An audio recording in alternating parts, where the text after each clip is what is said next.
Bonjour à tous, aujourd'hui on va parler hospitalisation.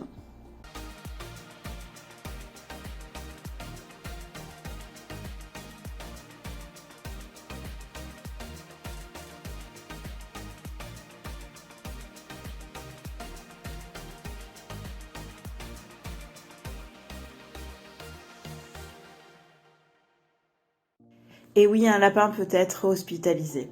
Vous avez toujours votre phase d'observation, vous réagissez en fonction des actions de votre lapin si vous voyez qu'il n'est pas dans son état normal. Si vous voyez que ça ne s'améliore pas, il ne faut pas trop attendre et bien appeler un vétérinaire, même si on est un dimanche soir et qu'il est tard. C'est ce qui est arrivé à Polochon récemment. Nous avions une journée plutôt calme où Polochon a dormi pas mal de temps, mais c'était aussi son habitude de dormir l'après-midi. Sauf que là, au moment du dîner, Polochon n'est pas venu manger. Alors ça, ce n'est pas du tout son style. Elle est plutôt du genre à courir, à manger tout en deux, et là, c'était pas le cas. Donc j'ai bien vu qu'il y avait un souci au niveau de son attitude.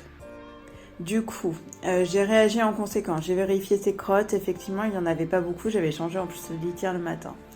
Elle ne voulait pas de foin. Alors pour elle, le foin, c'est une friandise. Elle en voulait même pas.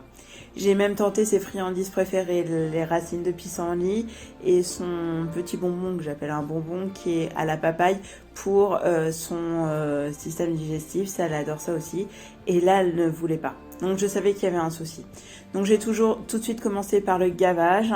Je lui ai fait des massages au niveau du ventre qui étaient un peu durs. Je lui ai fait aussi une séance de Reiki. Donc je vous invite à aller voir la vidéo sur le Reiki si vous en voulez en savoir plus. Ensuite, je lui ai fait aussi boire à la pipette. Mais je voyais que son état était toujours pas là et qu'elle était toujours flagada quand je la prenais. Alors plutôt, c'est une lapine plutôt dynamique et qui ne veut pas se laisser porter. Donc là, le changement de tempérament était vraiment trop important.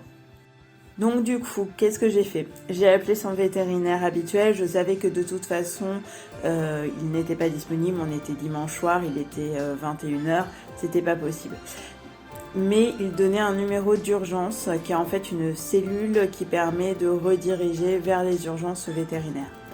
Cette cellule m'a redirigée vers un centre vétérinaire, une clinique vétérinaire, assez loin de chez moi, mais ça allait quand même.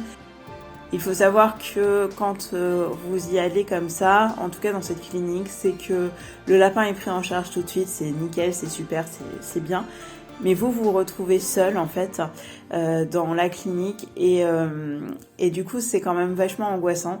C'est beaucoup d'attente. Moi j'ai attendu très longtemps, mais je savais qu'elle était prise en charge donc c'était déjà bien. Et il y a plein de choses qui vous passent par la tête.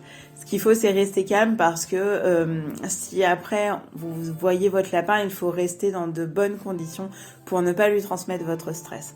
D'ailleurs, je rajouterai que dans mes actions que j'ai faites avant d'appeler la clinique aussi, c'est de lui donner du rescue pour vraiment l'apaiser. Donc pareil, si vous voulez avoir plus d'informations sur les fleurs de bac, je vous invite à aller voir la vidéo que j'ai faite dessus.